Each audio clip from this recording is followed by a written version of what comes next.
The state of Indiana has never been stronger, so said Governor Mike Pence on Tuesday when he delivered his 2015 State of the State speech to Indiana's General Assembly.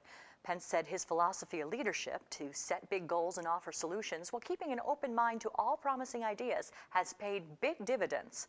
The governor touted his administration's efforts to balance budgets and maintain strong financial reserves while passing the largest state tax cut in Indiana history.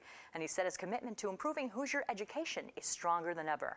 He challenged the General Assembly to make the 2015 session an education session. Additionally, the governor proposed adding a balanced budget amendment to the state constitution. State legislators were predictably mixed in their reactions to the governor's address, while Republican legislative leaders called it a good, solid speech that highlights the state's accomplishments. Sentiments were different across the aisle. House Minority Leader Scott Pelath said the speech was really about Pence's potential presidential aspirations, calling the governor's State of the State address a garden-variety Republican primary voter speech. Calling it an education budget that puts Hoosiers first, Governor Mike Pence presented his 2016 and 2017 budget to the State Budget Committee. He says it prioritizes education, helps Hoosiers in need, and promotes jobs and economic development. The governor's plan calls for increased K-12 funding and continued funding for the new pre-K pilot program. In addition, the budget provides $11 million for the state adoption subsidy program, full funding for the Medicaid forecast, and $8 million to the state's effort to reduce the infant mortality rate. The governor hopes to give state economic development a boost with funding for the Regional Cities Initiative and the Major Moves 2020 Fund. Monies would also be put aside for Indiana's upcoming bicentennial celebration in 2016. This week, the state of Illinois got a new politician-in-chief. On Monday, Republican Bruce Rauner was sworn in as the 42nd governor of Illinois. One of his first official acts has some big repercussions right here in Northwest Indiana. Governor Rauner called a temporary halt to all major interstate projects in Illinois in order to review their costs and benefits, and that includes the $1.5 billion Illiana Expressway.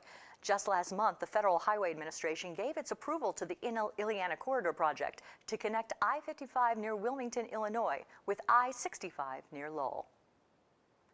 When it comes to funding for higher education, the White House wants to make community college costless to the consumer. President Obama announced last week he wants to make community college tuition free to encourage more people to get education beyond high school. He says it's the main proposal in his upcoming State of the Union address on January 20th. As part of the president's plan, if a student maintains a 2.5 GPA while attending community college at least half the time, they won't have to pay any tuition. One education advocate from Indiana's largest community college organization says the state lags behind the national average of students who seek post-secondary education. Ivy Tech Chancellor Dr. Thomas Coley says the president's proposal is a step in the right direction. And I believe the initiative that President Obama is proposing helps us to move the needle, so to speak. Obviously not only for Indiana, but nationally, but certainly will help in our goal. Coley says Ivy Tech just expanded its honors program, and he says he hopes the proposal will mean more affordable education for Indiana's top students. The city of Gary could get to share in a $5 million endowment. That is, if it's up to the challenge. More than 7,000 proposals were submitted to the Night City Challenge, which asks groups and individuals all over the world to submit their best ideas to make cities more successful. 126 finalists were chosen, 4 for the city of Gary. One finalist proposes cultivating organic produce on a vacant city lot. Another wants to partner artists with local entrepreneurs to promote city business. The University of Chicago wants to adapt vacant spaces in Gary for business and artistic expression. Yet another idea proposes creation of a soul food restaurant to act as an anchor for downtown revitalization. Winners of the Night City Challenge will be announced in March 2015.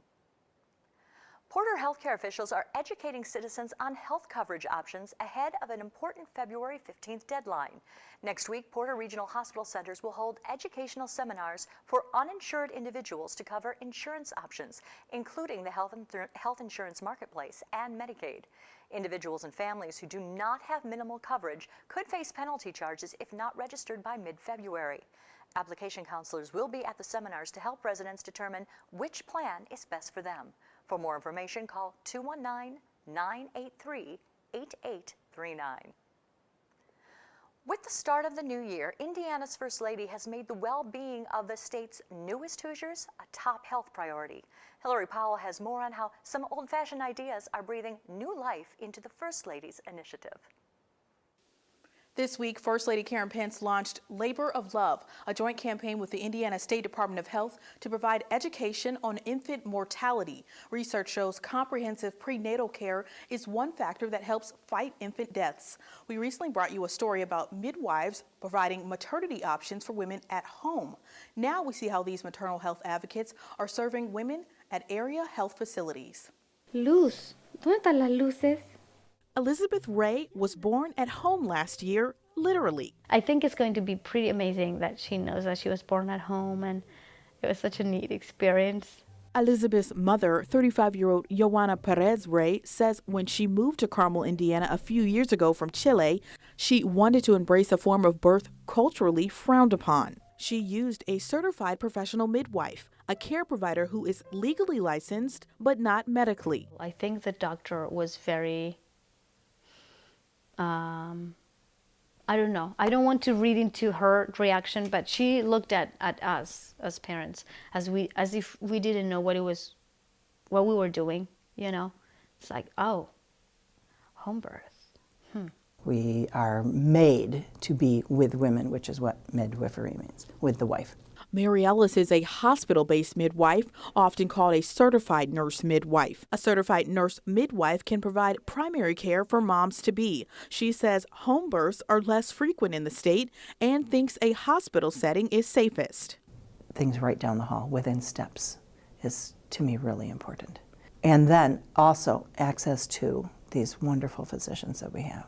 If there is a problem, a slight problem, test results. We have that access to highly skilled physicians. Say, hey doc, what's going on here? What should our course be? Both professional and nurse midwives are still used in the state, with a majority practicing in hospitals. The latest 2012 Indiana natality report shows fewer than 6,000 Indiana births were attended by some type of midwife. Indiana Deputy State Health Commissioner Jennifer Walthall says the state advises women to opt for hospital births. That's where they can access care from obstetricians and from midwives who've earned medical certification. We endorse national guidelines that in-hospital births are the safest for babies. Home births, although a viable option for many, do not undergo the same type of regulation and licensure as those that occur in the hospital, where quality metrics that we endorse are applied. Dígale hola. Hola. Perez Ray says that environment is not for her. I wasn't against the idea of having a hospital birth. It's just like I didn't like it. You have the doctor, you have the assistant, you have the blah, blah, blah, blah, blah. Like, I don't know, like 10 people come and look at you and, open your legs, let me see. It's like, I wanted to have peace, and I thought being in my home, just going through the whole process in my home, I mean, what can be better than that? This week, First Lady Karen Pence and the Health Department launched the $1 million public health campaign, Labor of Love, to promote education for pregnant women and new parents. It's created to combat a dismal statistic. An Indiana baby dies every 13 hours. A growing body of health policy experts say midwifery care, which often includes comprehensive prenatal care in addition to delivery, can be life-saving. A June 2014 report from the World Health Organization and its health partners calls midwives essential and reports their services could cut maternal and newborn deaths by 2/3 worldwide if properly trained. If we can get her to be the healthiest she can pre-pregnancy, that would be great. And then keep up with it. Midwives like Ellis think midwifery provides vital prenatal care, especially for low-income women. And we are called to work with the poorer women. That's just how we are. To grow a society, we need our birth rate to keep going and keep going up. North Shore provides their services with sliding scale fees. Lake County has a higher below poverty rate than the state, with nearly 1 in 5 people living in poverty. Where can we do the most good? They go and speak to our counselors about presumptive Medicaid. And if you are here and you live here and this was your home birth home, then you're eligible for this. Basic service, but still service. And says though birth setting should be a choice, prenatal care is a definite priority. I think that if you have the option to have a home birth, it's very, very empowering for women, because in a way, you're not forced to do something that you just feel inside that you shouldn't. But if you choose a hospital birth, it's your choice. I love that part. A family is made right before your very eyes. There were 4 people in this room, and now there's 5. It's pretty darn cool. It's like working around miracles every day. It's really cool. Also on the topic of personal health, low temperatures may be given in winter months, but this season has seen a spike in some unexpected health conditions in the region. Steve Walsh spoke to officials about ways to keep your family safe in chilly weather.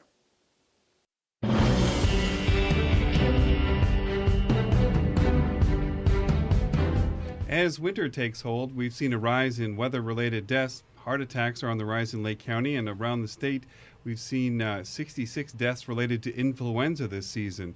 To talk about all of this and maybe how we can prevent some of these deaths, we have Lake County Coroner Marilee Fry and also Dr. Alex Stemmer, who is an infectious disease specialist and president of Franciscan Medical Specialists. Welcome to both of you. Thank you, Steve. So I know that it's cold outside, but is winter a particularly deadly season, Coroner? Well, we've seen a rise in heart attacks here within Lake County. We've had many people come into the Lake County Coroner's office as a result of a death that we didn't understand what it was caused by, and upon examination we found that they did have a heart attack. We've seen a rise in that, especially among men in their 50s. Men in their 50s are the prime candidate for this. Yes. And there are some... I know about the normal symptoms. You can get chest pains and things like that, but literally some of the symptoms include anxiety and stomach pain and upper body pain, things you wouldn't normally associate with a heart attack. Yes, generally somebody may complain of some shortness of breath initially. They may or may not have some chest pain or discomfort that can extend into their neck, their upper chest area, to their jaw or teeth, or it may go lower and they could have some abdominal discomfort or pain. But Dr. Stemmer, influenza, it sounds like it's been particularly serious this year. The flu, 66 people dead already this flu season. Is this a particularly bad strain of the flu we're seeing this year? It's not unusual to have every other year, every third year, a more severe strain as the virus mutates and people don't have resistance or immunity to the current strain. This year is complicated by an unfortunate formulation of the influenza vaccination. The vaccine is not as effective this year as it has been in previous years. As you know, it's formulated in the very early part of this year based upon best estimate of what strain we'll see. And this year, they picked a strain, H3N2 Texas, and unfortunately 67% of our strains are H3N2 Switzerland, and they're not the vaccine is not particularly effective against that strain. So it's not really working. So does that mean that the flu vaccine isn't valuable at all this time around? No, not at all. My observation is that most of the people who have gotten ill, even though they've had vaccine, have had an attenuated illness. They're not as sick. And there's about a third of the strains that are actually prevented by the vaccine. And so I do think there's a broad benefit. And the B strain, influenza B, which tends to follow A, is the correct formulation, and it will be very effective for B. So I would definitely recommend that everyone who hasn't been vaccinated get vaccinated and don't lose confidence in the vaccine. It definitely is helping. So when we saw 30 deaths in Indiana in 1 week right at the end of the year, and then another almost 30 deaths right at the beginning of the year, that was the peak. You're not expecting that to just keep continuing through February and March? Well, you hate to commit based on early trends, but the trends that I'm seeing look fairly significant. And so I would say that it's much more likely than not that we are through the worst. All right. Well, that's where we're going to leave it. This has been Lake County Coroner Marilee Fry and Dr. Alex Stemmer, who is an infectious disease specialist and president of Franciscan Medical Specialists. Thank you both for being on. Thank you, Steve. Thank you. Thank you. Even after receiving an early stage diagnosis of breast cancer, why do some women have better outcomes than others? Does racial and ethnic background play a role? A new study examined rates of breast cancer diagnosis and survival among women from different racial and ethnic backgrounds. Catherine Dolph has more in this week's JAMA report. Thousands of women are diagnosed with breast cancer every year. They come from varying racial and ethnic backgrounds. Although Sharon Newman's breast cancer was diagnosed very early, the news still came as a surprise. I went into denial mode. I couldn't talk to anyone about it. Sharon's tumor was small and she was successfully treated. For other women, that's not always the case. Even among women with small breast cancers, there was a big difference in the survival. Dr. Stephen Nayrod from Women's College Hospital in Toronto and co-authors reviewed the records of more than 450,000 women diagnosed with breast cancer of various stages and sizes during 2004 to 2011 in the United States. The researchers followed what happened to these women for up to 7 years after their initial diagnosis. Compared to a white woman, a black woman was 1.5 times to 2 times more likely to die of a small breast cancer, and a Chinese woman or Japanese woman were about half as likely to die of a small breast cancer. Hispanic women had a very similar survival pattern to white women that were not Hispanic. This study appears in JAMA, Journal of the American Medical Association. Cancers are not more common in young black women, but those that do get breast cancer are more likely to have an aggressive course than a white woman, and much more likely than a Chinese or a Japanese woman. Dr. Nayrod says while screening, access to care, and awareness remain essential, an equally important concern is how the biology of breast cancer varies by race and ethnicity. It's important that we try to optimize our best treatments for all women with breast cancer, and if taking into consideration the woman's ethnic background is helpful, we should be prepared to utilize that information. Sharon is doing well, but says breast cancer changed how she lives her life. I live every moment. I'm thankful for everything I have. I'm, thank God, healthy. Catherine Dolph, the JAMA Report. Study authors say 90% of women who were followed and diagnosed with stage 1 breast cancer survived 7 years without recurrence. Well, one local artistic group says after 34 years, there's still something new to be found in their shows. John Kane finds out how the Indiana Ballet Theater is jazzing up their upcoming programming in this week's Eye on the Arts.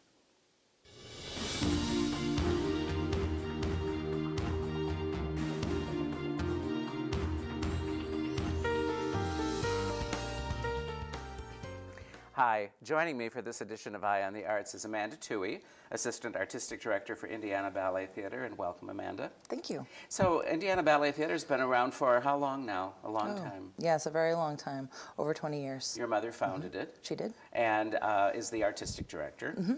And so you're her assistant. How does that work out on a daily basis? This is true. Well, we work very well together, planning different shows and working together choreographically as well as with the rehearsal direction. So you grew up with the dance. I did, Yeah, yes. and you took to it. Yes, yes. That's wonderful. So you, I know that Indiana Ballet Theater does a couple of really big ballets every year, the Nutcracker, Sleeping Beauty, or Cinderella, or one of those princess ballets, I would call them. I don't mean to be trite, but yes. But you're here today to talk to us about Kaleidoscope. What's that? Indeed. Kaleidoscope is our modern and contemporary show. We've been producing it since 1999. Sometimes you find a little jazz in there as well. But what we do is we basically bring various different styles to Northwest Indiana and put it in a very exciting show. And are you the person who kind of is responsible for creating Kaleidoscope? Yes. So and you saw a need, or this was something you yourself wanted to do as a dancer when you were younger? Both. Both? I actually was at school at Columbia College in Chicago, and I noticed that in Northwest Indiana we did not have very much contemporary or modern dance, and we definitely did not have a concert. So I decided that I would bring that to Northwest Indiana, and it's been very successful. And you have a performance coming up? We do, yes. Tell us about that. That's February 14th and 15th, Valentine's Day weekend. In fact, we have a special for Saturday night, which is a sweetheart special, where we're going to do a discounted dinner as well as a flower when they come in the door. And it's buy one, get one, so people can bring their loved one for free. I knew you were going to say there was a flower. I just knew there had to be. So, and where will this take place? That's going to be at Valparaiso University's Performing Arts Center. Oh, that's great. So how many does that auditorium seat? It seats about 200. Oh, it's that's very intimate and also very nice. Yeah. I just saw the Ballet Trocadero de Monte Carlo over the holidays in New York with all the men ballet dancers that was in their tutus. That was fun. Well, good luck with your performance. Thank you. Thanks for being here to tell us about it, and thank you for watching. We'll be back again next week with another edition of Eye on the Arts. Eye on the Arts is made possible in part by South Shore Arts, the Indiana Arts Commission, and the National Endowment for the Arts, a federal agency. Twice a month, Lakeshore Report teams up with the Society of Innovators of Ivy Tech Northwest to highlight some of the best forward-looking projects and people the region has to offer. At Green Sense Farms in Portage, a new type of indoor agriculture is taking a warm climate job to new heights, literally.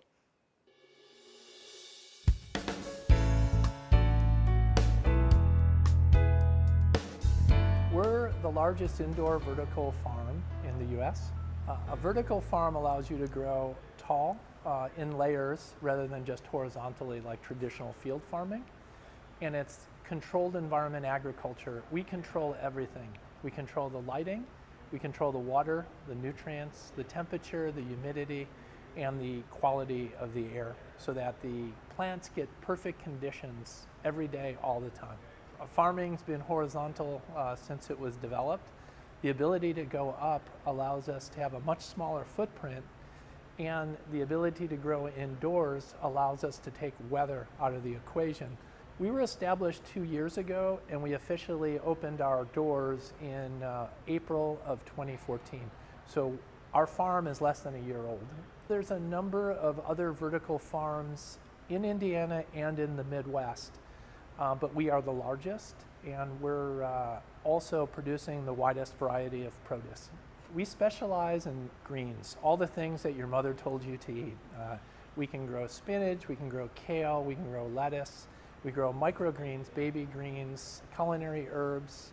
I'd say the innovation comes at multiple levels. It's first going up so that we have a smaller footprint and a much higher crop density. Second, we can harvest 365 days a year.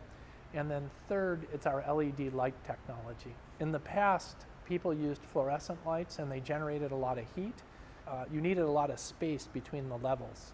With LED grow lights, they use a lot less electricity, they optimize the photosynthetic process, and they generate very little heat, so the lights can be very close to the plants. Farming is a hard job. When you're out in the field and you're toiling in the sun, you're bending down to pick things, pick the produce. Here, we've made everything ergonomic. Everything's at waist level. We're climate controlled, so it's never hot in here. It's always at a constant temperature. Sustainability is very important to us. We promote reduce, reuse, recycle. We try to minimize our footprint and always produce the highest quality vegetables out there. For more information about the Society of Innovators, go to www.nwisoi.org. And for more information about any of our stories, please feel free to visit our website. By the way, we did some big stories this week with the State of the State speech, the governor's address, obviously, to the General Assembly, his budget submission. We'd kind of like to hear from our viewers, and what do you think? Do you think Indiana is headed in the right direction? Talk to us. Let us know.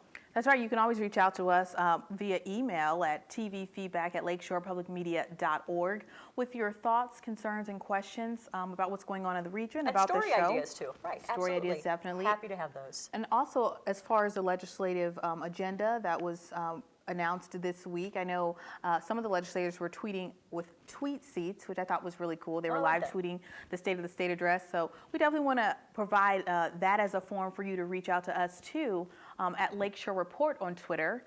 We're also at Lakeshore Report on Facebook.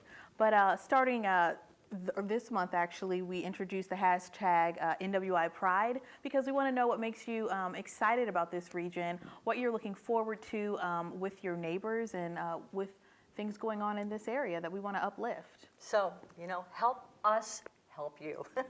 It's kind of a back and forth, isn't it? It's a tag team. I think that's what I think of this show as. Well, thank you so much for joining us. We hope to see you next week on Lakeshore Report.